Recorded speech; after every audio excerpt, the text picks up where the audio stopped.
Assalamu alaikum wa rahmatullahi wa barakatuh, and good evening. Welcome to Huda Tonight. I'm Ali Coleman. I'll be your host for tonight's program. Thank you so much for tuning in. Today on the Islamic calendar is the 5th of Dhul Qaeda, the year is 1436, and it's the 20th of August 2015 on the Christian calendar. Tonight for our news segment, we have a number of things that we're going to be talking about. One of them is an upcoming conference that's going to be held in Britain, where we see government officials from across different Latin American countries who are meeting with Palestinian officials about the connection and the common interests that these two groups of people have in common. We look forward to this. It's going to be held over the weekend on Saturday. Also, Slovakia in Eastern Europe. This country is a EU member state. It's taking a lot of heat from its fellow members because it has made an announcement that it will not be hosting Muslim migrants from the different Arab countries who are fleeing because of war and other forms of crisis. And this is a part of a treaty, and so they've said that they will not be taking Muslims, but they will take Christians. Another story that it's a very disturbing story, actually. It takes us to the United States. The FBI, Federal Bureau of Investigation, has foiled an attempt by a man, a white supremacist in the country, to create a weapon, an X-ray device that he thought that he could target Muslims and the U.S. President, Mr. Barack Obama. He is now in custody. We'll talk about this story. Also, regarding the issue of climate change, we hear Muslim leaders talking about urging wealthy countries in the world to end their dependency on fossil fuels as a means of transitioning to different sources to meet our energy demands. We're going to look at these items and several others in our news segment. Then following news tonight, we're going to be talking about marriage. In particular, we're looking at all the hopes and dreams that we have going into marriage, and then some of the challenges that we may unexpectedly face and what we can do about these challenges. We'll take a short break, then come back with our news segment.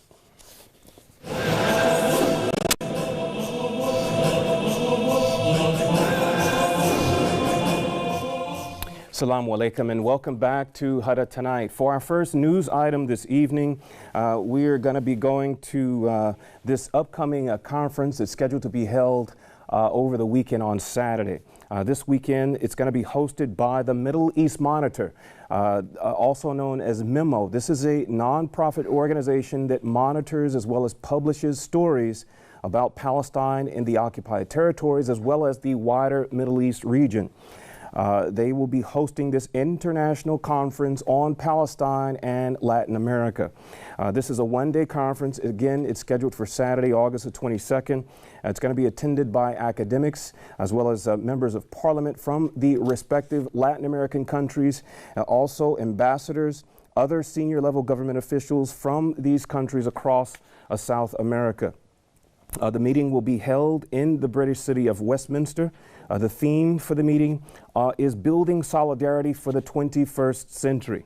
As the name suggests, building solidarity, the discussions will be focused on the common interests of freedom and independence that are shared between the Palestinian people and the Latin American peoples. The meeting will also be focused on strengthening ties between the two peoples. Such a meeting is especially important because of the increasing numbers of Palestinians and Arabs generally who have been migrating to various Latin American countries over the past few decades. Today, we have nearly 750,000 Palestinians that are dispersed throughout the different Latin American countries. Chile, incidentally, Chile and Honduras are hosting the most of those Palestinians who have fled this very brutal occupation by the Israeli government. For our next story, we will go to Europe We have a story coming out of Bosnia. This is the most populous Muslim country. We see more than 40% of the citizens, the residents in Bosnia are Muslims. And so we have a story here about Muslims there. They're being forced to reassert a very strong and clear condemnation of Daesh. This Takfiri group that is devastating Iraq and Syria, as well as all the activities of Daesh. Why are they having to do this?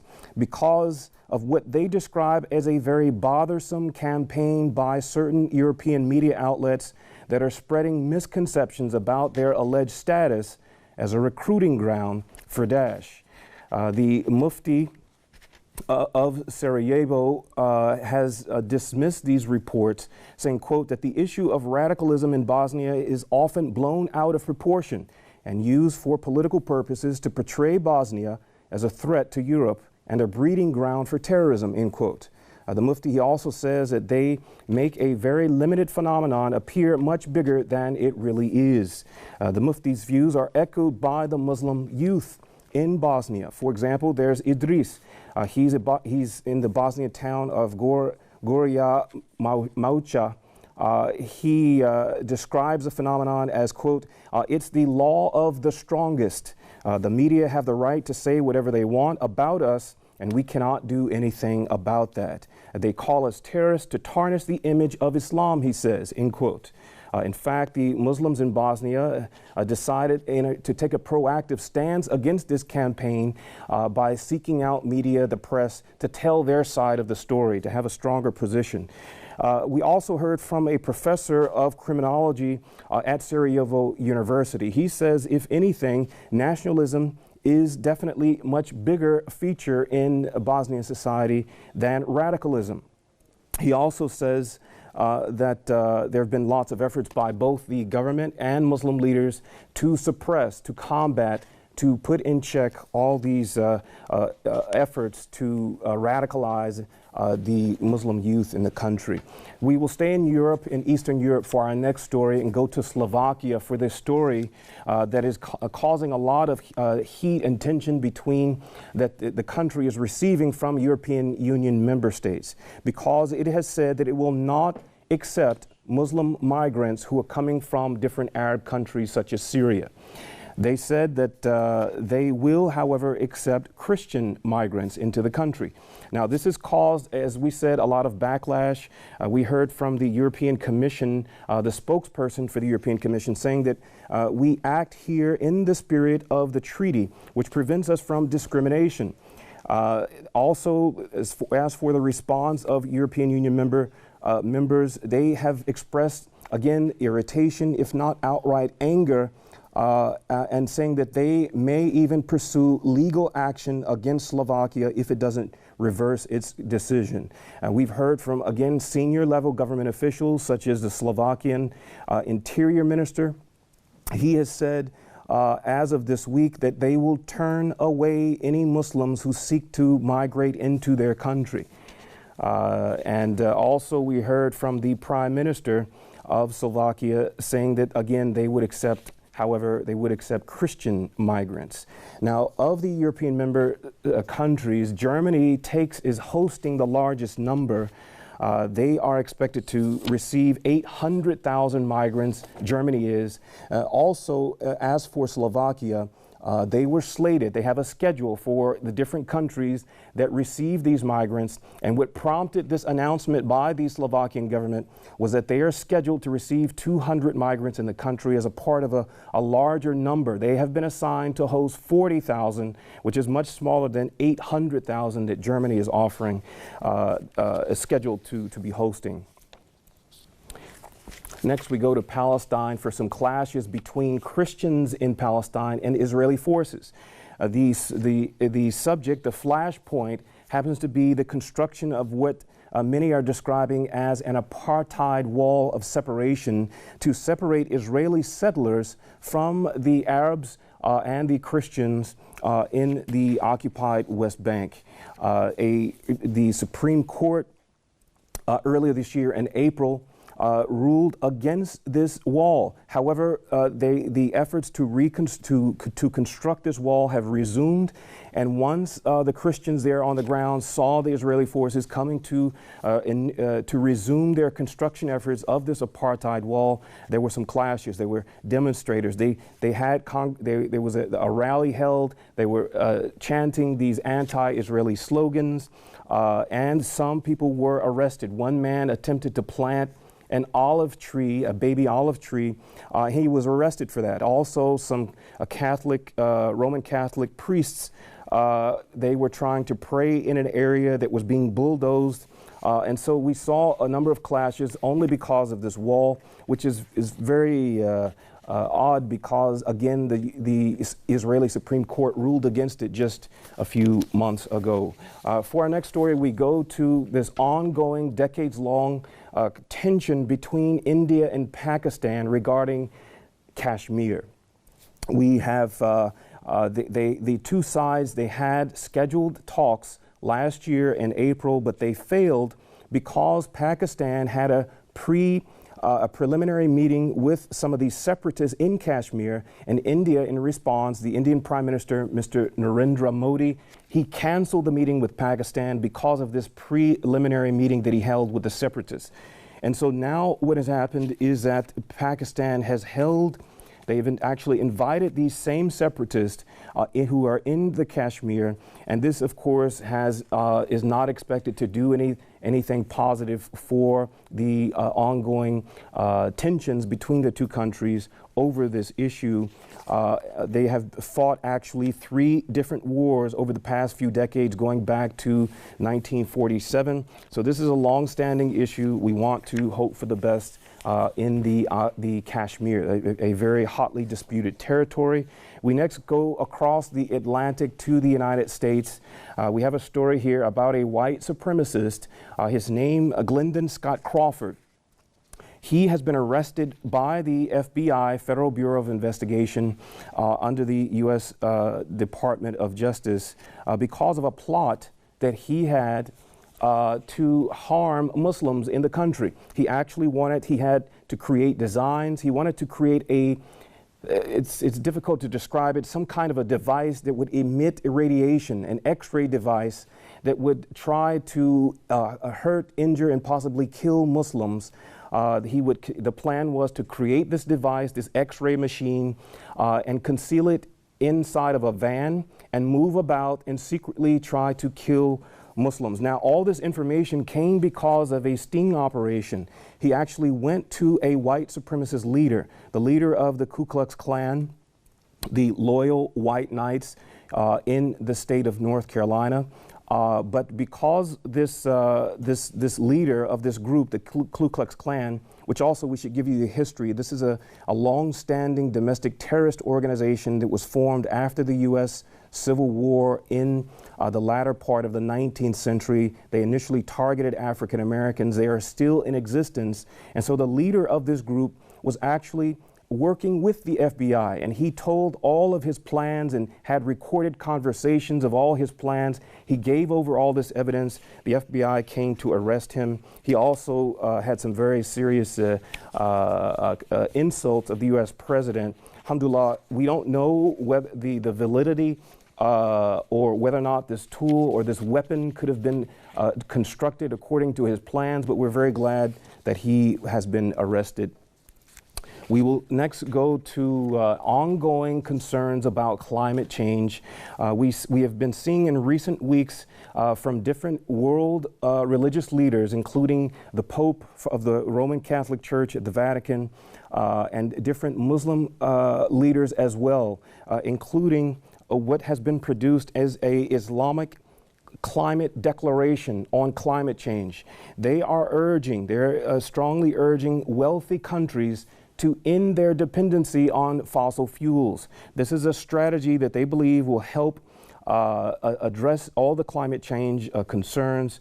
They want to encourage these wealthy countries to do so, and they're describing it as a moral obligation.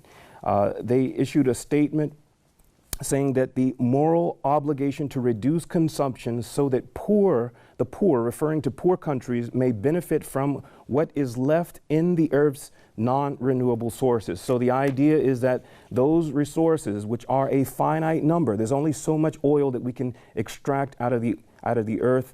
The Muslims there are saying that they should leave what's left for the developing countries to continue to use, and the wealthy countries should shift to alternative sources of energy.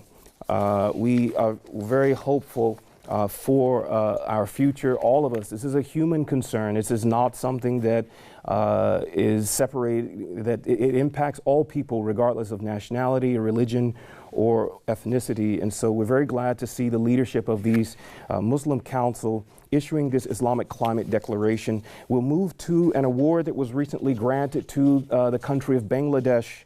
As you know, this is a majority Muslim country. They have recently received an award from an international telecom organization called the International Telecom Union. They have given this annual award to Bangladesh for the country's, what they say is, quote, these countries' significant progress in information and communication technologies. One of the cabinet secretaries for ITU, the International Telecom Union, said that the award had been given to Bangladesh several times earlier. This is not the first time that Bangladesh has received this award. He said that it has decided to honor Bangladesh again with the award for ICT's sustainable development. So we're very glad that they were able to make this distinction. For our last news item, we go to Cameroon. There is a Muslim organization, the World Assembly of Muslim Youth. They have the objective, their stated goal, this organization is to preserve the identity of the Muslim youth and to help overcome the problems that they face in modern society. They have a project in Cameroon. This is a health project that they call the Medical Mercy Awareness Campaign. They have launched this campaign in the northwestern part of Cameroon's capital, Yaoundé. They want to use this campaign to raise awareness about health issues, medical services, and also give information about Islam. They want to introduce non-Muslims in particular about the beauty of the Islamic religion, while also raising health awareness, talking about disease prevention and all these things. So we're very glad to see these kinds of, this is another form of leadership by a Muslim organization. Again, it's called the World Assembly of Muslim Youth. They have a number of projects. We're always glad to see what they're doing. Thank you for tuning in to the news portion of tonight's program. We'll continue Huda Tonight after a short break. We'll have a look at our expected weather conditions for tomorrow, inshallah, then come back for our discussion about marriage. We're going to be talking about all the hopes and dreams that we have and some of the faces that we challenge, inshallah. We'll be right back after a short break. Assalamu alaikum wa rahmatullahi wa barakatuh.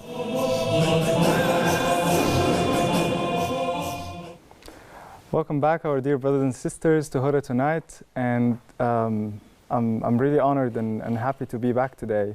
As today is maybe the first episode after 5 months of I haven't been on air, I'm really excited for today's night. In today's segment, we're going to be talking about marriage and some issues that most of the youth and women face in our society, specifically in Egypt and in the Arab world in general. Let me first start by introducing my honorable guests. We have Brother Ala Arif. Thank you so much for joining us. Thank you. It's a pleasure being here. Thank you. And we have Brother Ilhami. Thank you, brother. Thank you so for joining us.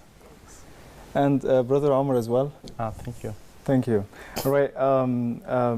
It's always nice also to start expressing the things on their tables between the guests I have. So on my right, I have the married man, Mr. Ala, and Brother Ilhami and Omar, like mine, are singles. So we're going to be somehow talking today about how are you as the same age as us, and then you got married. Maybe you can tell us how you overcame the obstacles that normally any person at our age face. So let me start by you, Brother Ala, if you don't mind. I'd like to ask you, can you tell us maybe a little bit how marriage is different from nowadays and maybe 40 years ago, since our grandfathers and mothers were getting married, and then since the time of Prophet Muhammad alayhi salatu wasalam? In the name of Allah, the most merciful, the most graceful, and peace and blessing be upon the Prophet sallallahu alaihi wasallam. Basically, this is like a broad topic to talk about, but in brief, at the time of the Prophet sallallahu alaihi wasallam, marriage was so simple, so simple, not like now. So the Prophet sallallahu alaihi wasallam used to make people get married by what they memorize from the Quran. So they ask him, what you memorize from the Quran, so you can get married. This is her dowry, just what he memorizes from the Quran. Also, the Prophet ﷺ asks another person for like, and he asked him like to bring like a metal ring, for example, as like a dowry for his wife. Yes. So it was so simple, as long as the man who is like asking the hand of the woman or just proposing for the woman, he's just a religious person, and religion was the first priority. Religion, and after religion, like his behaviors and his manners and so on. As long as he's religious and he's like well behaved, so they make marriage, goes on easily. And a religious person would normally be good at behaving with people and others. Yeah, for sure. But now it's like, it's growing, complicated by time. As long as we're going somehow away from religion and so on. So people are thinking about securing the life of their daughters and so on. These people are looking for, how could I make my daughter, feel comfortable in her life, and they're asking youth to, to provide a simple, comfortable life, better than the life that she's living now. And they're not putting in consideration like the difficulties that the youth are living because of the life now became more complex, and everything is not easy to get now. So they are not putting this in mind.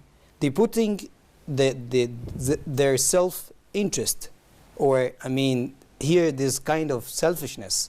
They're caring about their daughters, and they're not caring about that man. They're not putting into consideration the challenges that man or that young man faces after graduating or something. After graduating, like the young man is like looking for work, searching for a job, and he didn't get enough qualifications from college and so on. You know what is really strange is that some of these things, when you talk about the same families who do that, who are, the same families who have some of their kids are youth, and they also graduate and they face the same problems, but they never learned the lesson. Yeah, and also I remember you told me before the show, you told me about a story happened to you, that like one of the people, one man proposed for his sister, and his dad just made it complicated for him. He wanted like, a luxurious life for his daughter. And the same...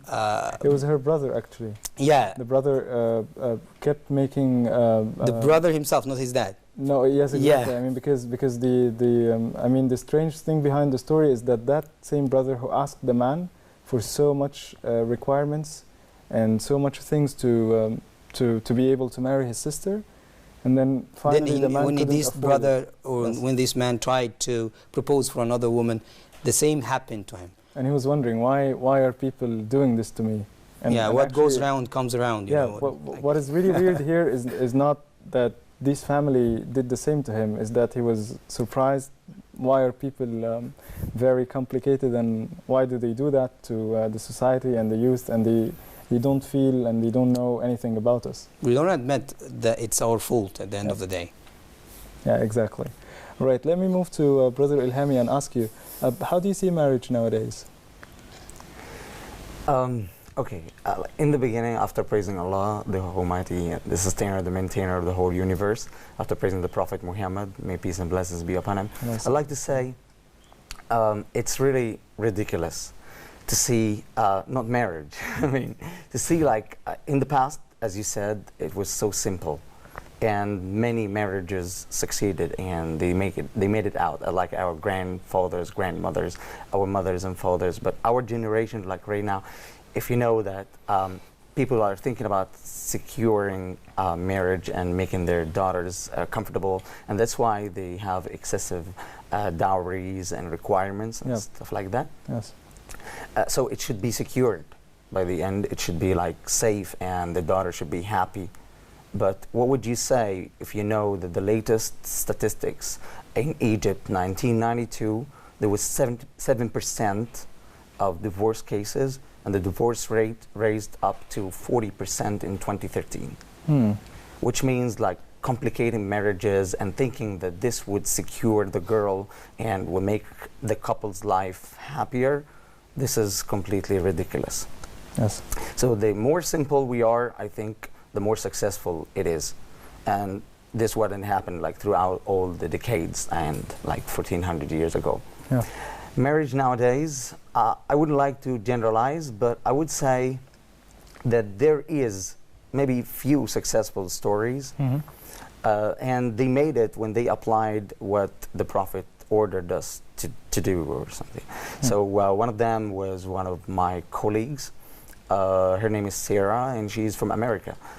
She converted to Islam like 1.5 years, and when she started thinking about marriage, she thought about it like in the tradition of the Prophet Muhammad, which is like the more simple it is, the more successful, you know. So the Prophet said, he who comes to you and he has good morals and good religion, you must accept him.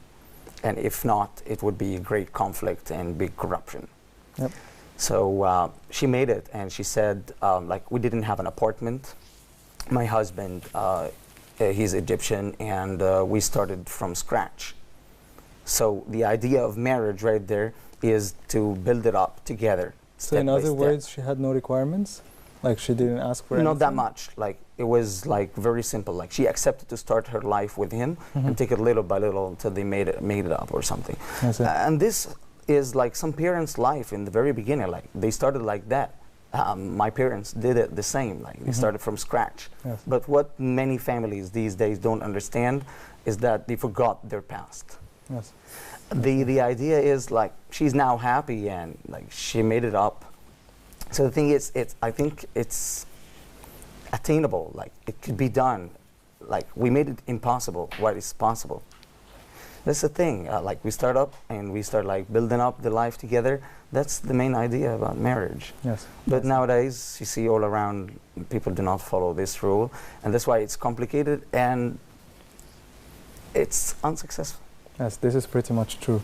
Now moving to you, Brother Omar, what do you think some of the challenges that maybe some of the youth are facing today when they are very close to some steps to getting married, from meeting the families for the first time, and some of the requirements that might come out from the family, not even from the girl herself? Right. Bismillah wa salatu wa salam ala Sayyidina Muhammad sallallahu alayhi wa sallam. First of all, I would like to say something like, I'm going to repeat something that both my brothers said, simplicity. All right? The problem is we make things complex these days. All right? First of all, if you're going to propose for a girl, for example, you have to put in your mind that you are going, like you're going to have to pay a lot of money, which is you are incapable of like having in your age. All right. So like for example, they said like you have like to pay a lot of like money for dowry or gifts or apartment or things like equipments for for devices at home and things like this, which is really not significant. And like for example, these are not like something that it will last for like for your whole life. I mean, like the only thing that will last you and her. All right. So that's number one. Number two, I think one of the main challenges is that parents think that we were born youth. I mean, like especially male, we were born with like a golden spoon in our mouth. And whenever you come to anybody to propose, you have like you should have before going there. You should have your own apartment. You should have your own apartment. Do not come. Be careful. Do not go there if you don't have an apartment. If you don't have like a decent job like they should be proud of. Okay, not just a startup job.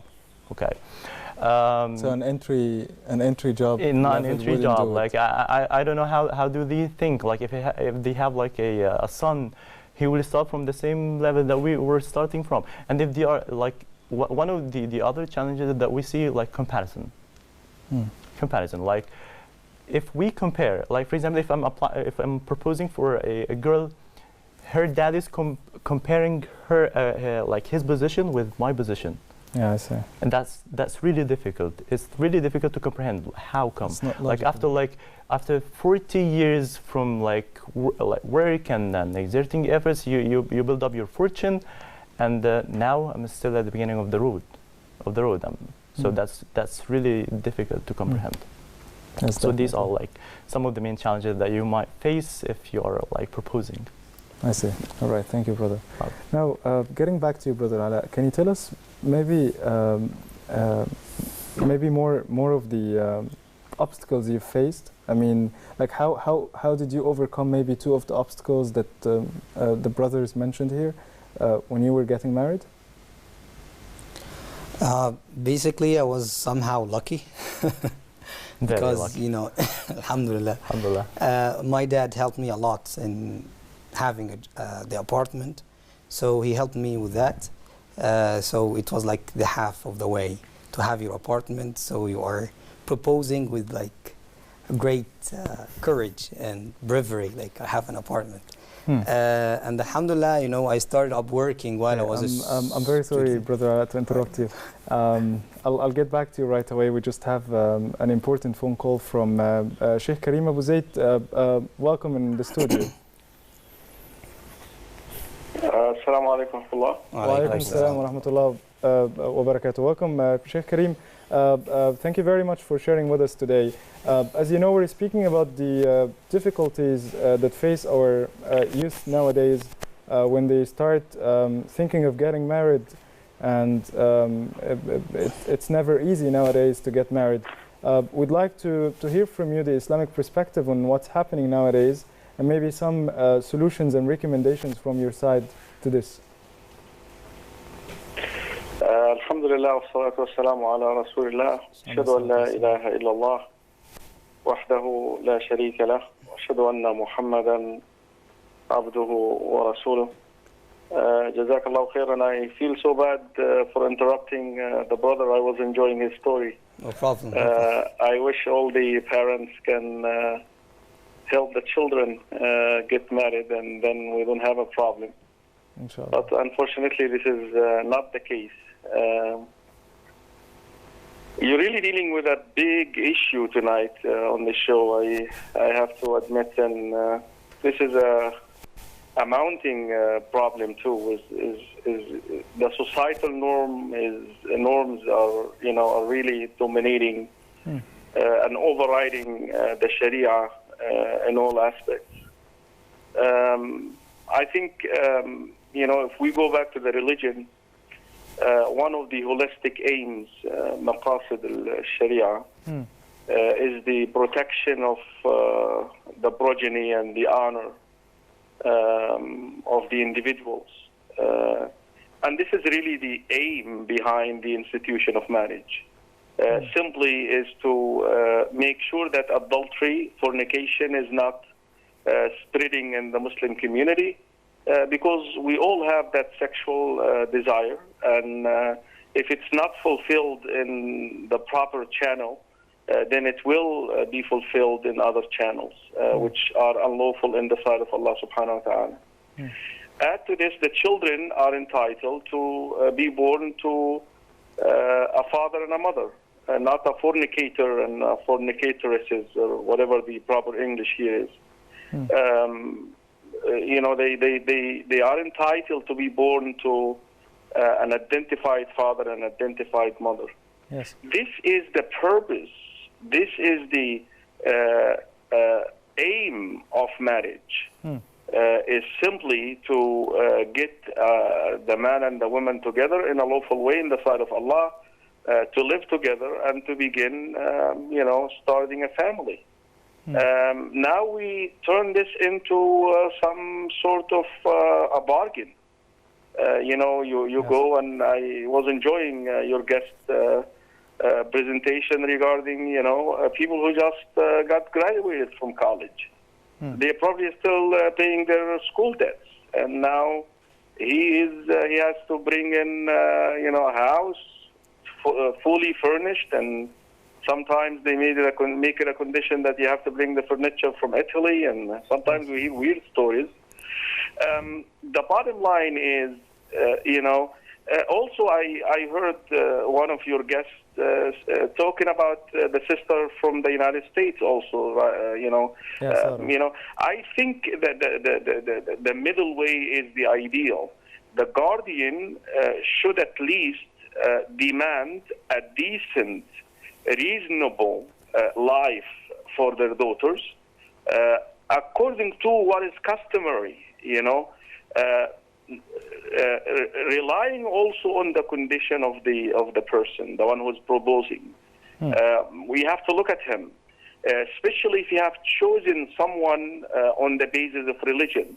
The Prophet ﷺ mentioned that if someone comes proposing to you and you're pleased with two things, character and religion, then this is the one you should give your daughters or whoever under your guardianship to them in marriage. So you got your choice is religion and character.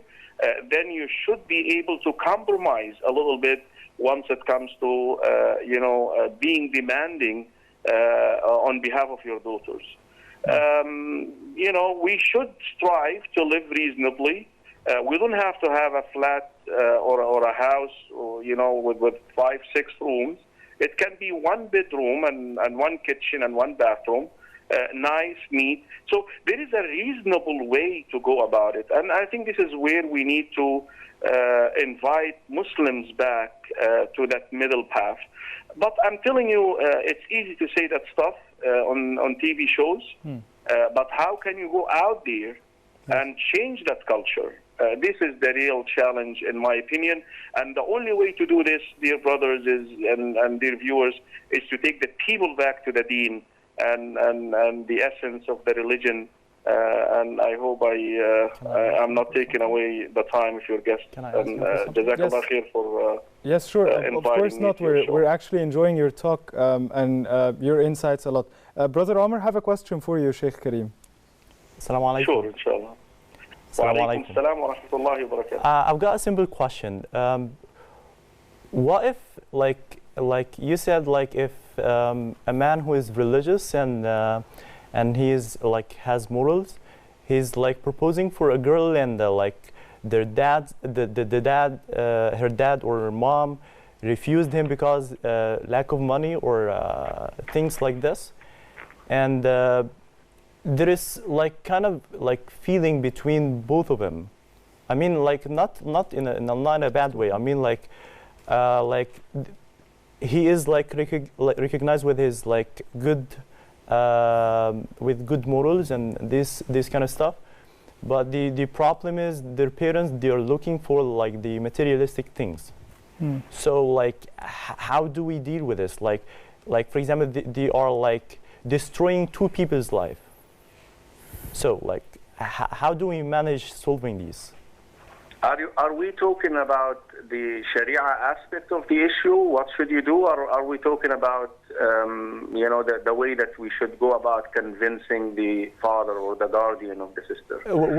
We can talk about the Sharia aspect of it. The fact of the matter is, a woman cannot give herself in marriage without the consent of her guardian, and the guardian is the father.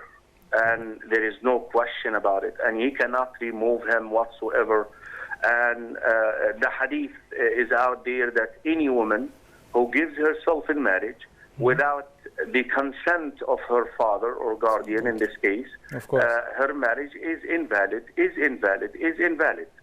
So now, let's talk about it friendly here.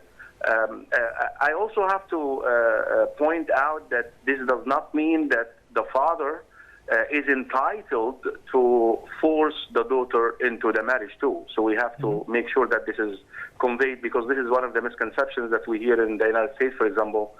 They always tell us in these, interfaith functions that you guys force your daughters into marriage. No, we do not do that. Actually, the daughter also has to be consented as well, and Yes. she has to approve that marriage. In any rate, in a friendly way, you should work with the future wife to convince the father to accept that marriage. But if it goes to a dead end, then certainly that guardianship can be taken away from this father, but you have to go about it the proper way, the proper channel. You have to go to, a sheikh. I don't know where you're living. If you're living in Egypt, then, basically the urf or the custom with I don't know, in the United States there where I reside is normally the sheikh would take care of that you go and talk to the father as the imam of the masjid. Listen, your daughter is entitled to choose her husband. This man has a good character, and he has a good deen. Why are you rejecting him? If he insists, then you know what? She's entitled to choose another guardian, because you're not working for her welfare. Because the Prophet ﷺ mentioned in Hadith al-Tirmidhi, إِذَا جَاءَكُمْ مَنْ تَرْضَوْنَ خُلُقَهُ وَدِينَهُ, if someone comes roses, you're pleased with their character and their deen, فَزَوُّجُوا إِلَّا تَفْعَلُوا تَكُنْ فِتْنَةٌ فِي الْأَرْضِ وَفَسَادٌ كَبِيرٌ. You're exposing your daughter to fitna. But I would not recommend taking that route, because you're already starting a relationship with separating a daughter from her father. Yes. You're already breaking the family. I would rather take my time, go about convincing this father that I'm a good guy. You know what? I'm good. I'm going to go to school. I'm going to do this. You really have to go about it this way, and this is the ideal way. I really hate to take the time if your guest. I'm really enjoying watching and listening to them. So I enjoyed my contribution so far. I love you all for the sake of Allah. And don't forget to watch Aqidah Matters. It comes 11 p.m. every Sunday and Wednesday on Huda TV, inshallah. Jazakumullah khairan. Jazakallah khairan, Sheikh Karim Abu Zaid. Thank you very much for your insights and thoughts, and they're really useful. And thank you very much for answering Omar's question here.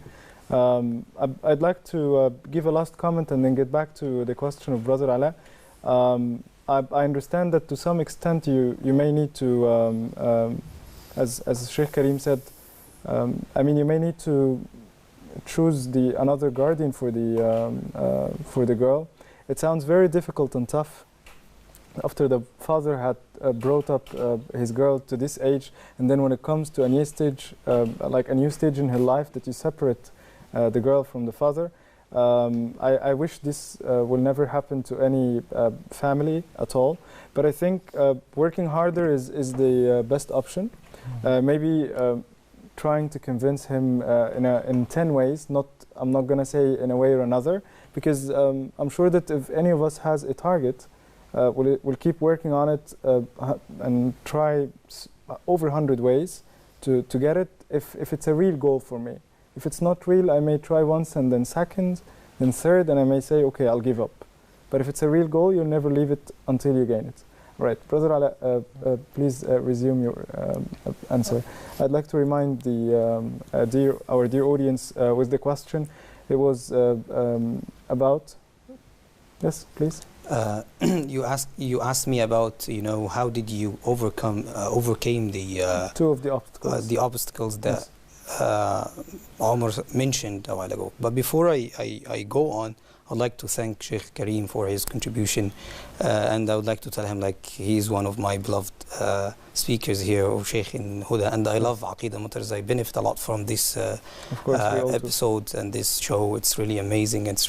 We need that. We need to, renew, the Aqidah in our hearts and remind people by these important matters, because this is the solution, by the way. Now we are talking about solutions about these problems, but the solution is to get to Allah subhanahu wa ta'ala, to know who is Allah subhanahu wa ta'ala. So by knowing Aqidah, by understanding the attributes of Allah subhanahu wa ta'ala. back to the question and the challenges, I was saying that part of the challenges, it was solved, alhamdulillah rabbil alameen. So my dad helped me a lot in that. And also I started up, working while I was a student, which alhamdulillah helped me a lot. Because I finished my exams and so on, and I started working and having a salary. So I was like going, while I was proposing, I got a job. And I'm working, alhamdulillah, I have my apartment. So maybe, living like a simple life, or reasonable life and reasonable demands of any father or any guardian, I have. Right? I don't have like a big or a wide, a big apartment, or I didn't have like a very decent job. I was working like as a teacher, and so it wasn't like that high. And could we say that the family were understanding? Yeah, I was proposing, and I was saying inside myself, I'm gonna live like a good life. If the guardian didn't accept me, so I would never resume or try, because I have reasonable life. I could live like a comfortable life, a nice life. So if the guardian, didn't want me to go on, so you don't have any, excuse. And if you ask me for something excessive that I cannot afford, I wouldn't like resume or move on. So alhamdulillah rabbil alameen. But before going, you have to pick up the family that you are going to take your wife from. The family is like an important thing. You need like this wife to build up a family, and this is, as we say, it's like an institution. So it should be built on like solid columns and strong principles. So you should take someone who was like brought up in a house that she absorbed these principles, because she's gonna help you with this. She's gonna teach your children. She's gonna remind you when you just forget your principles and forget some of the stuff. So this is the most important thing. If I go, me myself as like a man, I want to propose, for example, if I consider myself like a religious person, so I should go to a religious people to ask for, to propose for marriage and so on. For example. Yeah, and I should, for me myself, I should seek people who are on the same, level or somehow, because I believe that if you go for some people who are like on a higher position or higher status, I think it's kind of difficult on you to make this girl live the same life she was living with her dad. I see. And her dad wouldn't risk. So we're talking about the equivalence between like the spouse, right? Like between the two partners. You mean by level? Yeah, I was just going to ask him to define what do you mean exactly by the word level, like the social or educational. Okay, let's talk about this level part after we come back from our short report. Let's go watch the report together and we come back. Stay with us.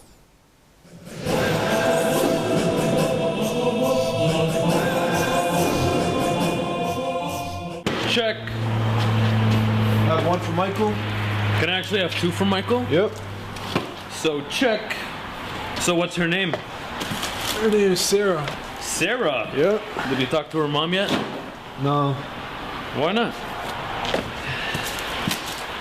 Ever since my father passed away, my main focus has been providing for my family. So I don't think I can move out. Who says you have to move out? Just talk to her father. You guys can probably work something out. Maybe I can.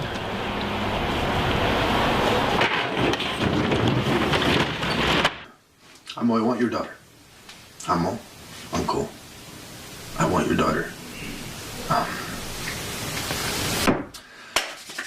I'm not even gonna talk. Just don't talk. Don't talk. Don't talk. Don't talk. Don't talk. نعم أخ أبو أحمد, you know why we're here. you know, honored to come here and propose, you know, on behalf of brother Khalid here. Mashallah, I've known him for many years now, and I can vouch for this guy. Mashallah, he's in the masjid every opportunity he gets. He's in Fajr Salah. How many youth do you know his age that come for Salah almost every Fajr time? Much, yes. So I know I would never propose unless I would accept a person as, you know, a husband for my own daughter. And this is Khalid. How old are you, Khalid? I'm 23 years old. 23 years old. Yes. So what are you doing for a living? I was in the University of Toronto, but I had to leave because my father passed away. Oh, sorry. It's okay. So now I work at a warehouse to provide for my family. Oh. I'm not know how to say it, but do you know, Khalid, how much my daughter's mahar? Well, we can work it out, inshallah. Yeah, actually, it's $50,000. I don't know if you can afford this while you are working. 50,000. It is similar for her girls in the community, you know? Yeah. أبو أحمد يعني 50,000 أخي you're not gonna get the barakah in it. You want a good righteous boy for your daughter. يعني 50,000. How are you Yeah, gonna Sheikh, afford I it? understand, but this is the mahars in the community, our community here. Yeah, but if people are not doing the right thing, you have to do the right thing, أخي. You want the I know, barakah. but my daughter's gonna be upset if we go below the average, you know? Think about it, Sheikh. Think about it. يعني Well, I try to help you, Khalid, but it's not in my hand. Let's talk about, I can go below 40. I'm gonna make it 40 and let's see what's going on. Allah musta'an. Allah help us, inshallah. Thank you. I'll try my best. ليه دنيا الناس بتقسى كل يوم على بعضها ليه دنيا الناس بتنسى يوم رجوعها لربها ليه يضيع بينا الأمان في بحرها ليه يا دنيا الناس بتقسى كل يوم على بعضها ليه يا دنيا الناس بتنسى يوم رجوعها لربها ليه يضيع بينا الأمان والقلب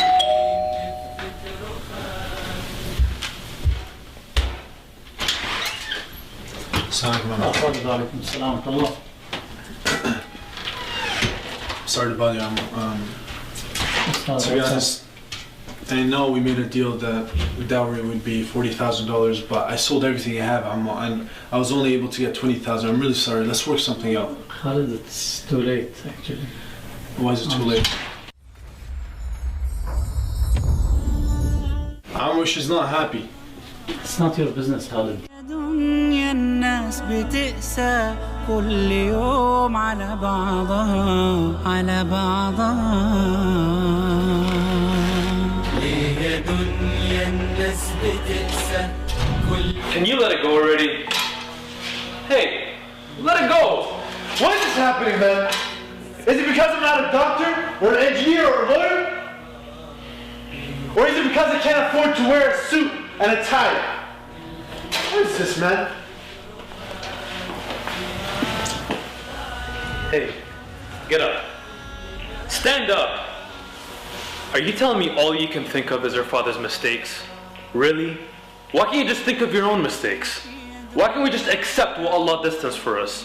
Why can't we just be a little bit patient? I mean, if you can't be patient with something this small, then what are we even doing here? And you know what? This could be your one-way ticket to paradise and you're just throwing it all away. Open up your eyes. Let's get to work. ينشبكنا بحرها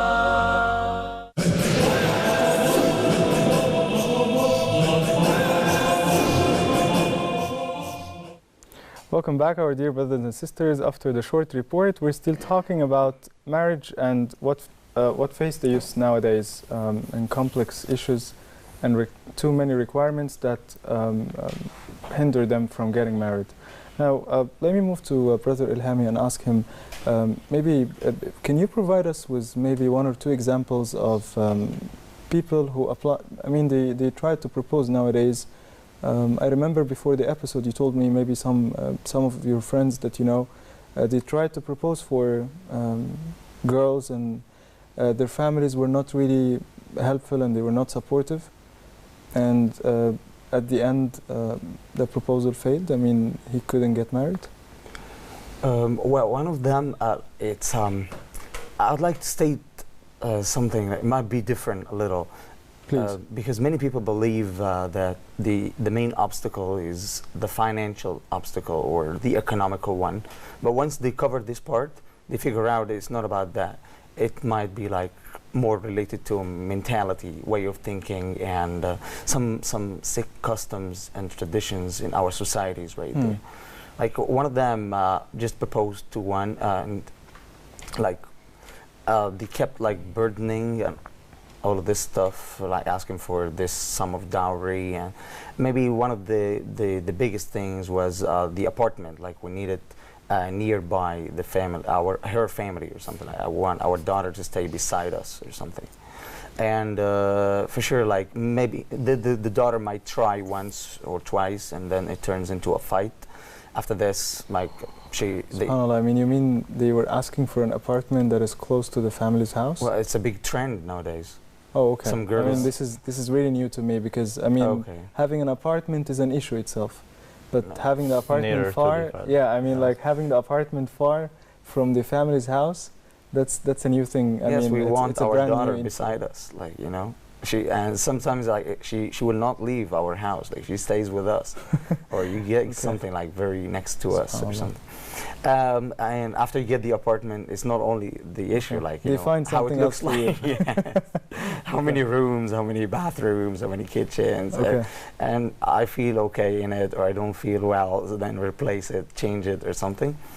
I might say another one is, well, like it might proceed and it goes on, but because people focus on these materialistic things, like how much does he have at the bank, the fancy car, the villa, the house, and the position, all this stuff, like these are so materialistic. People think that they are the issue, but once they achieve all of them, they get them all, they find out the mental problem or things related to culture and some customs that might... You know, I really want to maybe get in touch with these people and ask them, what if your daughter get married today and after 1 or 2 months the car is not there, someone stole it, and the money in the bank... the man got bankrupt or something.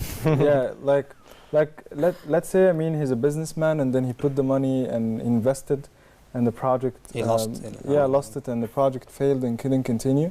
And then the man is struggling and he's living his life as if he just graduated. Would they ask him maybe to divorce her because he's not up to the standards? It did happen. There was an engineer about 7 years ago, and he was like employing his money in stock market or something, and he had millions. He had a family, wife, children, and suddenly he woke up in the morning, he found zero. Then he killed his wife, his children, and then killed himself. Yes. This happened in Egypt. So the thing is, I like to quote this proverb, which says, "A fool and his money are soon parted." So if you arranged marriage for your daughter to a fool guy who's a millionaire, then the millions will be gone and the fool will stay. Like, right? Yes, that's true. It is very much true. We have Sister Sarah on the phone, a life coach. Assalamu alaikum, sister.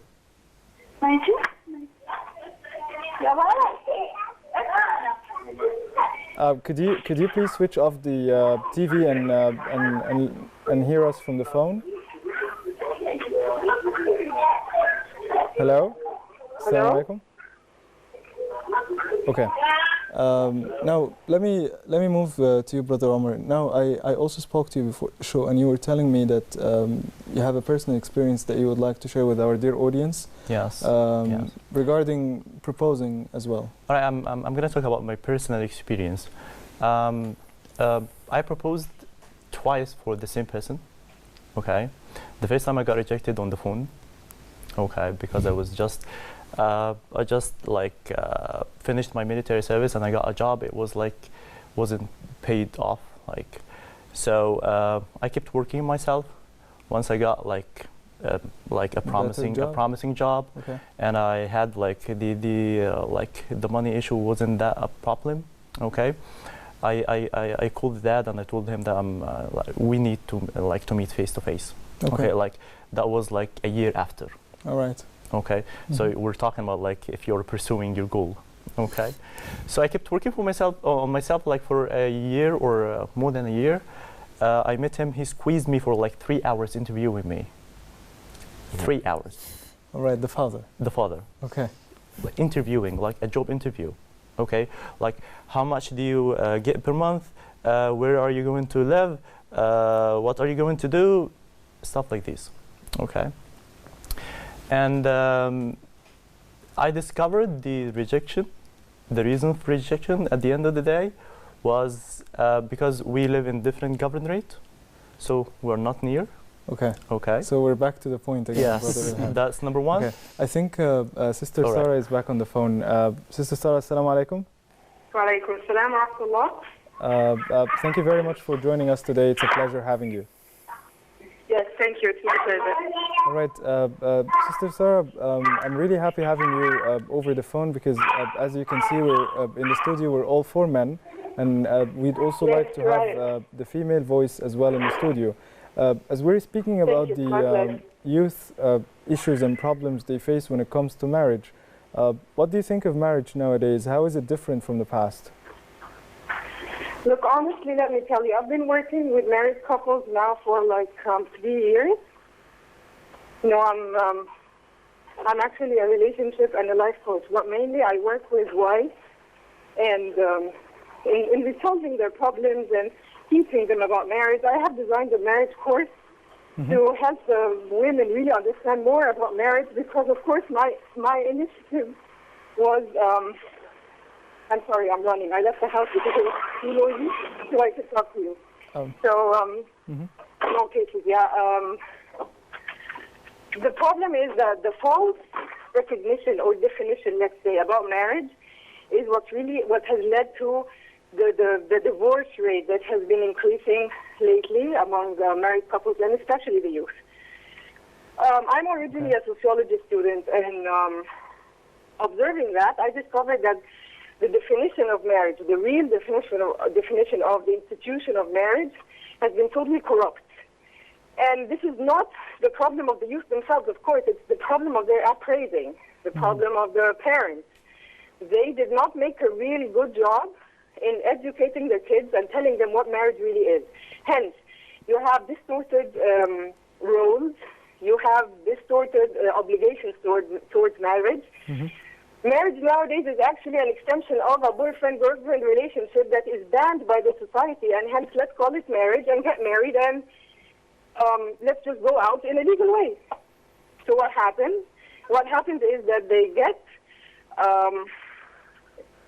let's say, there is a huge impact between what marriage really is, what Allah subhanahu wa ta'ala has ordered us to practice, the halal relationship, which is responsibility, which is qawama to the man, which is obedience by the wife, etc.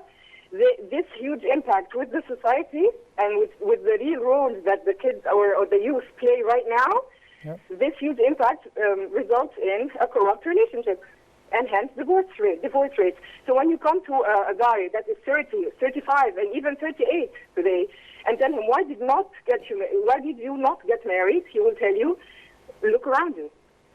All I can see is more and more divorce rates, more problems, more issues. Why do I have to put myself into all this? I'm a single, I enjoy my life, and khalas, let's not get married. I see. All right. Would any of the brothers in the studio would like to ask Sister Sarah also about the complex issues and Say the question again, please. Yeah, I've got something. I want to ask you, Sarah, how are you? Yeah. How old am I? I'm sorry? I'm 34. Sister Sarah, I'm a married mom with 3 kids. I'm 34. All right. And we have Brother Ilhami here. He would like to ask you a question, sister. Yeah, sure. Go ahead, please. Yeah, Sarah, like I work as a teacher at Spread Your English community, and I deal with some girls. And once I raised up this question, I told them, you girls, like, if you would like to, if you got a proposal, what are your requirements or the first things you will be asking about? So you, as a girl or as a representative for ladies, like, what were your requirements before you got married? Well, firsthand, I was looking for compassion. First of all, first thing for what? I'm a female. Compassion. And let's put this as a rule. Girls want compassion. Want what Subhanallah Allah called in the Quran mawadda wa rahma. Yes. He did not call it love. He called it mawadda and rahma, mercy and compassion. I was looking for someone who can help me all through the way, understand me, embrace me with all my difficulties, with all the differences we have, and of course, all this under the umbrella of being a good Muslim. I wanted a good Muslim, and we met at college, and to me, subhanAllah, the definition of the hadith, man tardawna dina wa khuluqu, was met in a person who I accepted to be my life companion. Yes, I will tell you that we went to the same college, so I knew that we were from the same social level, and that's enough. Because social level means we have the same understanding, we have the same background, we have a similar appraising, so khalas, no problems here concerning social differences. But the money, he did not have the money. He was a student like me. The future, the promised jobs and stuff like that, he was still studying. So nothing was really clear at that point. But I knew he was a practicing Muslim. I knew he came from a similar background. So this was all I was looking for at that time. Okay. There is something that she mentioned that I need to need here please, to clarify. Omar, brother Omar will ask you as well. Yeah, Sarah, assalamu alaikum. Walaikum assalam wa rahmatullah. You've mentioned many requirements that I feel that you're going to this to experience them while you are getting already married, like not before marriage itself. Like you said, compassion. How do I know that this man will give me compassion before getting married? Like I mean, in the Islamic teaching, you wouldn't know. You wouldn't know, like in the khidbah, I mean in this period, you wouldn't know these kind of qualities that they are not really clear. You have to be closer to this person in order to show to be exposed to this compassion. All right. Okay. So there are some requirements that I think you wouldn't be experienced if you're not already married. So what do you think of this? Well, this is my field. So this is what I work with. This is what I do. Let me explain to you how this works. I teach girls and I teach wives how they should express their needs, right? So in khidbah is designed to do what? To explicitly explore the person that is coming to you in engagement, explore this person and try to reflect what he will bring out as an experience, as personality, etc., and compare this with your needs. Like, for example, I teach girls, I wrote a whole book on communication between couples. This book tells you explicitly how to use communication in describing your needs, describing yourself, and describing what you want from the person in front of you. So, in khidbah, I should, as a woman, tell this person that I have certain needs that I'm looking for in a husband.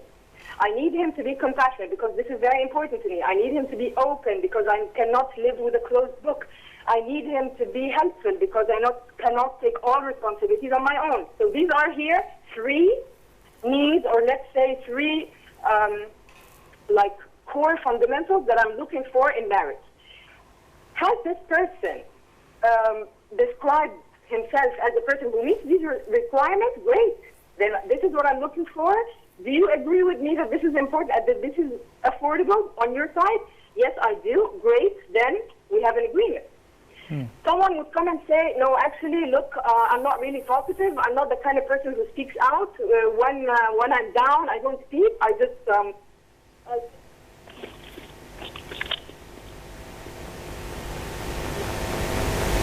Had a phone call. I think, I think we the line got cut off. Okay, the team will get Sister Sarah Sulaiman back on the line. I also had a very small question regarding what Brother Omar asked, because usually, you know, brothers, during khutbah, I think most of the people, and I hope I'm wrong at this point, they usually like to be the best they are. We don't go through all the situations that normally we go through in life. I'm not sure if I wanted to ask her, are these things easy to measure? Like when she said, I want someone who is compassionate. Hey, are they measurable, like in this period? That's exactly. Like, shall I do something like small experiments? Like, how do I know? We'll ask her when she comes back, of course, online. And also, for example, a helpful person. How do I know, for example, that Brother Ala is helpful if I haven't dealt with him and I spoke to him, or even we interacted in some different ways? Actually, I was thinking about this question, which is like, you said your needs. So what are the methodologies that a girl should follow in order to get to know these needs, or to get to know that this person has these qualities or these but we're talking about like the frame of the Islamic teachings, right? Yeah. Because sometimes like these are like, I believe these are really pride principles. These are really pride and general. But when it comes to real life, for example, if it's like a very religious family, like for example, you don't have like a chance. You don't have like a chance to do a lot of things that can expose the reality of you. Like for example, we sit together with a mahram, with her brother. I think or her dad. Sister Sarah is back with us. Assalamu alaikum, sister. Sister Sarah, are you with us? Yes, I'm here. All right. Omar, can you please resume your question? So I have a very important question here. Now I'm talking about the Islamic teaching. Now imagine that I'm going to propose for a girl and I have a ru'ya shar'iyya, okay? And then every time I go there, okay, there is acceptance. Every time I go there, like we sit on the same room with her brother with us and her dad with us, or one of the maharim, all right? And so you said like very bright principles that I think it cannot be applicable in this situation. Like for example, how can I discover? We're going to talk generally about like life, different issues, all of them like going to be general. So how can I discover? Are there some kind of experiments or what? Okay, let me put a rule first. The institution of marriage is an institution that has been brought to us as a teaching from Allah. So there cannot be a problem with the institution itself. Any problem which will arise, we have to admit that these problems will concern us. We are the problem. Good. Putting obstacles and putting like frameworks and designing the marriage as something that is complicated, that I cannot talk freely, this is going to be my problem. Openness. Be open. Ask direct questions, if you will. This is going to be institutional for life. Ru'ya shar'iyya, this will happen, I think, once or twice, maximum. And then you get into engagement. Yes. In engagement, you have all the time you need to put the rules that you want and explicitly talk about the needs that you have. I need a wife that has to show 1, 2, 3, has to be 1, 2, 3, has to exercise 1, 2, 3 with me. Are you willing to do this? Does this apply to you? Does this by any chance meet up with your dreams, مثلا? Let's say. If she agrees with the broad lines that you have put, then great.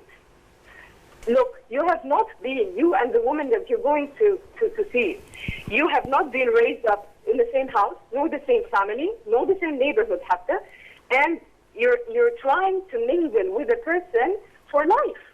You have to accept differences. You have to show some flexibility. You have to accept that you're not, all you can do is work out with the differences that you have. Nobody will meet up, like they say, my other half. Sister Sarah, let me ask you one more question here at this point. Do you know, have you met some of your friends or maybe someone you just know who asked for a lot of requirements from a husband, or I mean not a husband, like someone who proposed for her, and like she says, I need to secure my life using this money. I need to make sure he has a very well paid job. I need to make sure I won't ask for anything and it won't be served. I want to make sure I live a very luxurious life. Like, have you met some of these examples? Yeah, sure, we have met these stereotypes in our lives. Of course, there is this girl who wants to get married to a luxurious family or to a luxurious lifestyle because this is how she unfortunately defines happiness.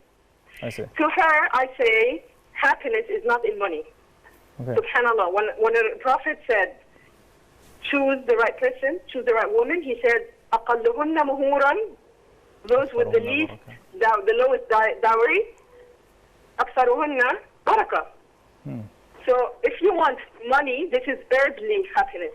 If you want barakah in your life, if you want blessings from Allah in your life, then this is, subhanAllah, Allah's blessing on you because you accepted someone with the lowest dowry. Yeah, subhanAllah. This is how I talk to them. Yes, these people exist in our lives, and yes, these people are not happy because they define happiness in a material, earthly way. But subhanAllah, if you want really a fruitful life, look for the person who will care about you, who will practice the right qawam on you, and who will guide you through al-akhirah, inshallah. Inshallah. This is pretty much true, and this is true as well. They think this is happiness, but unfortunately it's not. Sister Sarah Sulaiman, a family life coach, we had an honor and pleasure having you in the studio. Thank you very much for sharing with us. All right, we're back here in the studio. Brother Omar, just before Sister Sarah was joining us, you were talking about a specific point that I would like you to resume to. I was talking about my personal experience. Exactly, yes. When you said one time you got suddenly rejected over the phone, and I remember that was the very beginning of the story, and then you said after a year and a half or so, you got a better job, which is better paid, and then you had another try. Yes. Yes, and then you were interviewed. Yeah, I mean, he spent 3 hours in a marriage interview. Yes, yes. Like he really squeezed me. Okay. And he tried to put me in different tests. Okay. One of the things that he rejected me for is I remember that he told his I knew this is from the backstage. Okay. One of the rejection reasons is the I'm not that qualified financially. Financially qualified? Yes. Not personally? No. Okay. He sees me as I'm having a very promising career. I'm a very good person, morally, and I will keep and take care of his daughter. But at the end of the day, I'm not a match. So that was a problem. Okay, and I got rejected for the second time. And that, this is one of the obstacles, the impact. So what is the impact? So I try to do something different. Okay, to focus on something different. This is one of the obstacles. I try to pursue my career in academically. Okay, trying to pursue masters and so on. So I have no intention to get married now, and that's a problem. Why? Because I got a bad experience from proposing and getting rejected for 2 times. I mean, I'm sure you must feel disappointed, but I'm sure like me and my brothers here would somehow advise you that this is not the only case. I mean, we are different, and I don't mean this was you mean discouraged you from thinking problem. about it? For example, I stopped. I do have passion for knowledge and learning. Okay, I stopped my masters in order to to work and to have a better job. Like it's either here in Egypt, it's either to get a job or to have like to pursue your master's or a PhD or whatever. You can do both. Okay, if especially if you're like looking for like a very decent job. Okay, exactly. So I stopped my master for a while for this year and a half. For this reason, you yes. mean? Okay. Then, so I told myself, does it worth it? Is like it I have this passion for knowledge before even like getting like proposing for this girl. You had a goal, a real goal. Yes. I see. So does it worth it? That was the question after I got rejected. I see. Yes. All right. We'll go for a short report and come back. Please stay with us. Like.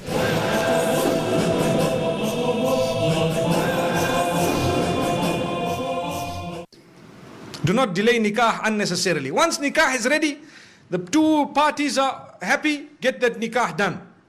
So that any relation that happens between them thereafter happens in a way that is permissible. Remember that.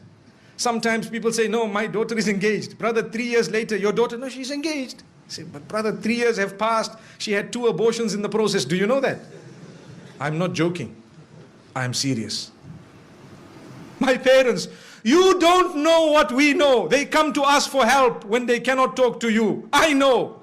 We cry when we see the children of the good people. Sometimes people we know. And they come to us, you know what, I have this problem and that problem. But sister, you are engaged to the man. How could this have happened? You know, my father told me you cannot marry now, you are still studying. My, Allahu Akbar. May Allah forgive us, really. Brothers and sisters, open your eyes. See what is going on. Ask the people what is happening. If you think we are not living in an era of hypersexuality, you are dreaming. You are dreaming. You are living in a dream world. We are living in the dirtiest society up to this age. There has never ever been a more hypersexual society than ours. Believe me, everything out there is about sex. And I'm saying this because I have to fulfill my duty as a scholar of Islam, to explain to the people what is going on out there and how we are heading in the wrong direction because we are living with blinkers. We don't even know what's happening. Ask your children in the universities what's going on. If you have a good link with them, they will inform you. Ask them. Tell them what is happening, or ask what is happening in the malls or in the shopping centers or at the workplace. You know, you can be the best and the most pious. Yes, if Allah has granted you protection, you will always be protected. May Allah grant us goodness. There are people amongst us, and I'd like to hope that the bulk of us seated here, pure, good people by the will of Allah, you know how difficult it is to remain on that path. You know how easy it is to sin. Today it is easier to sin than it is to abstain from it. Allahu Akbar. It is easier to abandon your hijab than it is to don it. It is easier to leave your salah than it is to fulfill it. That is because the environment has made it so difficult to engage in that which is correct. But my brothers and sisters, this is why I say do not delay nikah. It's not just my statement, it is a teaching that has come to us from the best of creation. Don't delay it. And at the same time, do not make it difficult in any way. We already spoke about the mahar, the dowry, or whatever else it is. Either way, don't be too demanding. And do not become a person who really makes it tough on their sons and daughters to get married. Because in that particular case, we will be held accountable in the eyes of Allah subhanahu wa ta'ala. Why is it that you as a parent did this to your own daughter? You doomed her, you punished her. And this is what you did to your son. You made him, you really made him leave the deen in totality.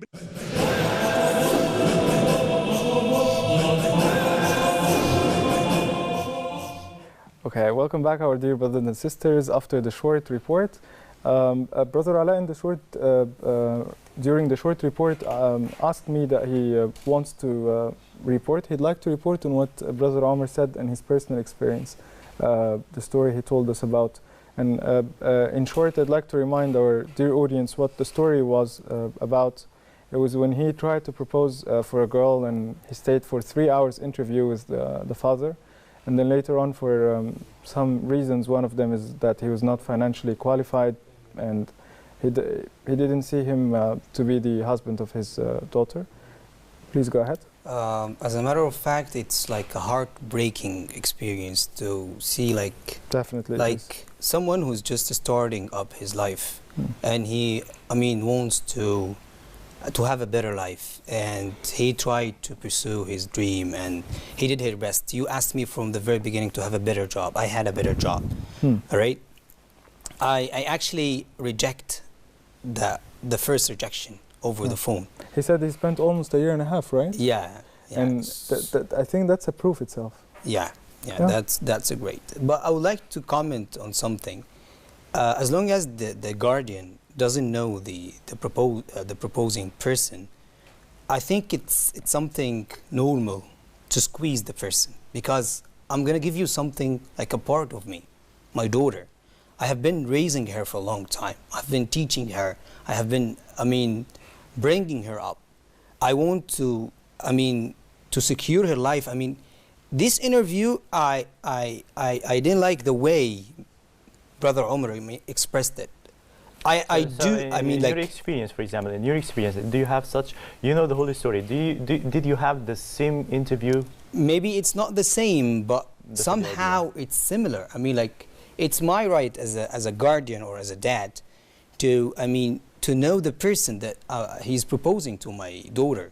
Were you interviewed in your case? Sorry? Were you interviewed in your case? Sure. Okay.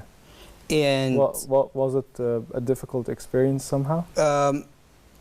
For me, it was somehow different. They know me before, long time ago, but also I was interviewed. Asking about this stuff, about how do you manage for your life? How do you, go on in your life? And this is something normal.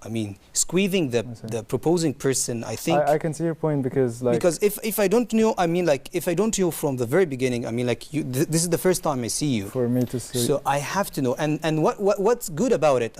Omar mentioned something, that this man formed a great opinion and point of view about Omar. He said Omar is personally, he's a good character. He is a respectful person, a good person. But this man, he has an issue. He's financially. He wants someone who equates him. Or just someone who's equal to him in his status. So this is something, I don't agree with the man, by the way. I totally disagree with him. You're analyzing what happened. But we can get out of this that the man, from these 3 hours interview, he got a general idea, or let's say a deep idea about who is Omar, which is really interesting. Yes.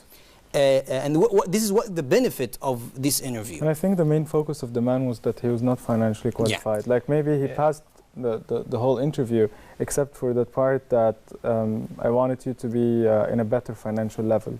This is on one hand. I had no problem with the interview, by the way. I had absolutely no problem. Okay. You said it, in a sarcastic way. No, because I know the background. For example, if he has a mindset that I'm gonna reject you before even meeting you, but I'm doing that. He wouldn't. I'm just doing that in order to say that, okay, I met him. So if you know from the very beginning that you're gonna get rejected, why you tried this? No, he means maybe he figured this out during the interview. That's I knew that. did you know? Come on, 1 year ago, and he rejected me over the phone, and he didn't even want to see me. So how come there is animosity between the both of us? Maybe the second interview was for justifying. But for the second interview, he accepted to see you in person, right? Okay. Because I pushed him a little. Yes. So the idea is justifying his rejection. I rejected him. Maybe he had some debates with his daughter. If what I really want to say at this point, if you get 100 people right now in the studio, everyone will have a different perspective on this, Yes. and everyone will say a different reason from their own point of view, and it will matter if they have daughters or not at the same time. Also one of the things that I really like to share here, I was speaking yesterday with my manager at work, and I was telling him, why do you think people are very different nowadays when it comes to marriage? And his first answer was community. For example, when people are getting married, nowadays, some of the answers are not, some of the questions have no answer. So what do you think the reference is? They go back to the community around. So what people do, and we act like. What my cousin did, and I do Whether the it's same. wrong or right, you know, we should go Exactly. with the trend. And we have no decision. Like we don't build our own decisions. Like we go check what this neighbor did, and then you go check what my friend did, and my colleague at work, and my relative, and so on. and my relative, and we have some even people call them funny, but I'm really sad for them to exist. She shouldn't get a lower dowry or something. Dowry like, or yeah. something like than her cousin, or you know how much she got paid? No. And as And if it turned to be a salary. Yeah, they don't put in mind like I mean, like it's like this man has different conditions. Yes, exactly. Or this marriage has different conditions. Mhm. So it depends. It depends. Like they did that for something else, or there is a reason behind that. You don't know this reason. And we see people from in most cases, like the jewelry that the husband is going to buy her wife, he sells them after a while. Really, like in most cases that I see, like he can get like they sell them after a while, right? Yes, That's after to a while. support them during life. So, yes. Like why would I buy it now and then I'm in debt and I have to pay a lot of money back? Actually, this what the wife, I mean, does. The wife just wants to help the man, and we have to appreciate that, man. We I mean, like, definitely have to, but I mean his point is really valid, because you have to buy them now, just sometimes to show off. Let's be honest. Actually, I would like to tell you something. It happens nowadays, especially in Upper Egypt. You know that regarding the jewelry and this gold stuff that they buy, golden stuff that they buy with like much amount of money. Yes, that's true. And this is the first condition that they ask for. Thing. And some people do that, and just, I mean, they could borrow money to do that, and at the end of the day, they just sell it again. Yes. Because, you know, we're doing that as a kind of like a custom or tradition that people do that, and we have to say like, we bought jewelry by this amount. Yeah, they just brag doing that, man. They brag doing it, but in real life they did not. Like, because you said they sell it right away, maybe at the night. I might say like it's all about culture being justified by religion. So like many parents might say, I'm trying to secure my daughter, and after they demand those big demands or something, they say it's not culture. Like, this is my responsibility as a father to save my daughter or to make sure she has a decent life. It feels like intimidation. And what makes it harder is that, as I said, they justify it by religion. They say it's an authority the religion gave to me, and I'm using it in the right way. Like in Omar's case, he was rejected, and even the father, I think, didn't go to his daughter and tell her like, this is 1, 2, 3, and if you decide to go for it, then go. And I advise you no, but if you acted on my advice, it's all right. If you don't, then it's your responsibility. This should be happening. Like, I felt so upset when my colleague told me like, we did it in the American way. This is not American. Like, originally, this is Islamic way. But now, like you see, as Imam Muhammad Abdu, when he said he went to Europe and the Western world, he saw Islam, but no Muslims. When he came here, he saw Muslims, but no Islam. No Islam, yes. And also, Brother Ilhami, speaking about the father who thinks he's securing his daughter, in the short break, we were talking about how families fear the situation when their daughters are getting married, because they are not sure if they're safe or not. And we were giving an example. If someone was driving a car and then suddenly he saw a very old man on the land or whatever, they leave the car and they get out to help and support this man, and then suddenly he realizes that this is a theft, and some people just come and they steal the car and they run. So next day, or even till this man dies, I don't think if he saw a man again lying on the land, who's really dying, he will never who's really stop. dying. I mean, he might be really dying. He'd rather go not to help or support any man. So again, when families sometimes nowadays see some wives, the stories and that we hear. Yeah, the stories.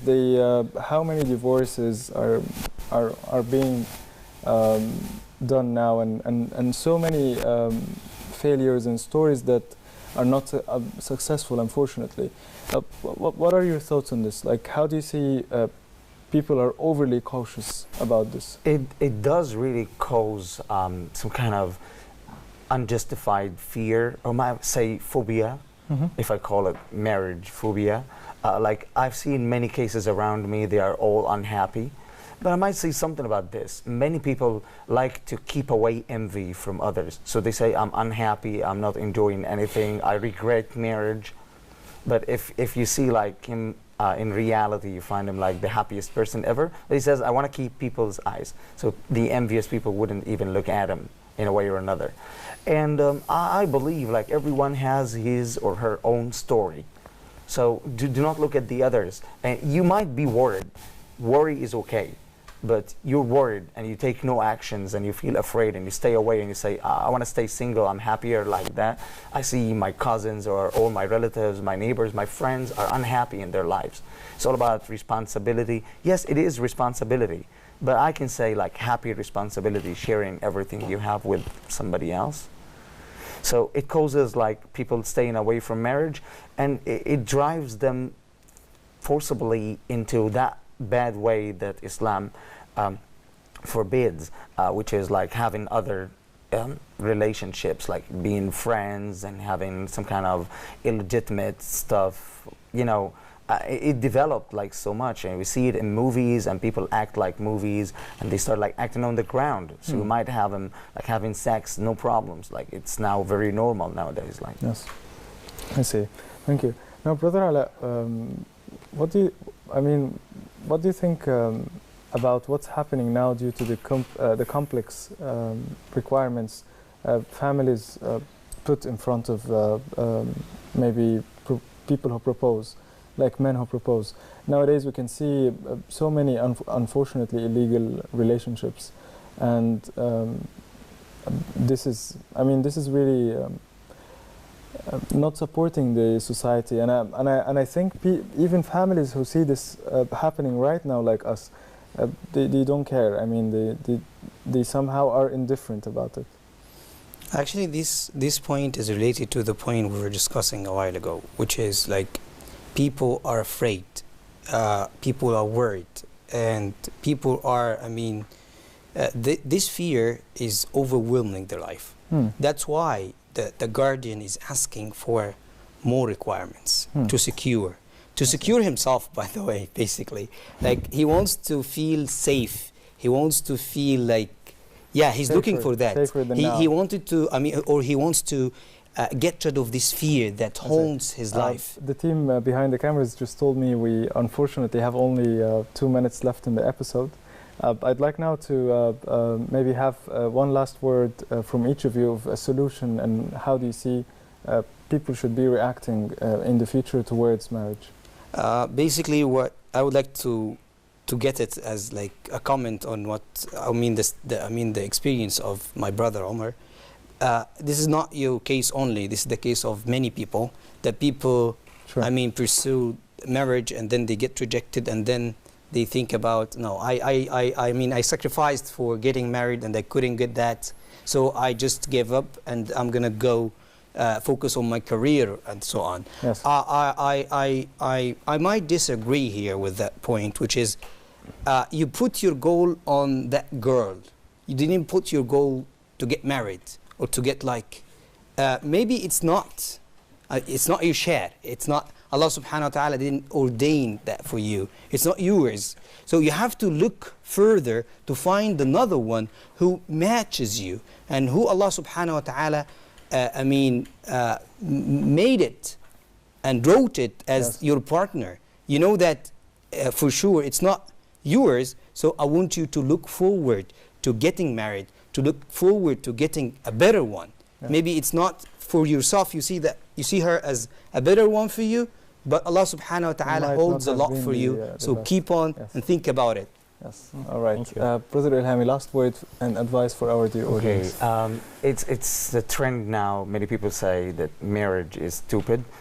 I might say, like, the Prophet Muhammad, may peace and blessings be upon him, would never advise the youth, telling them, oh young men, I recommend marriage to you, and this would be stupid. So this is the first case, religiously speaking, it's forbidden. Second, we made it stupid. I can say like the couples when they have false reasons choosing one another, when they look materialistically at some stuff. I might say also, maybe in the West you find people are ignoring marriage because they have some kind of illegal relationships. I'm afraid that we're going to the same thing. So. All right, thank you, brother. Last word from brother The last thing that I would like to share, if we're really getting into marriage and we want to be like picky on the choices that we're making, there is a quote says, if you wanna Fatima, yes, be Ali. Yeah. Okay, so you should work on yourself, and you should work on yourself better, in order to find a better choice. Yes, I see. Thank you, brother. Our dear brothers and sisters, unfortunately, our episode has come to end. If you missed any of the segments, you can still watch them on YouTube as we upload them. Thank you very much for staying with us, and we see you next week with new topics. Assalamu alaikum wa rahmatullahi wa barakatuh. Special day, our hearts are full of pleasure. A day that brings the two of you close together. We're gathered here to celebrate a moment you'll always treasure. We ask Allah to make your love last forever. Let's raise our hands and make dua like the Prophet taught us. And with one voice, let's all say Barakallahu لكما وبارك عليكما وجمع بينكما في خير. بارك الله لكما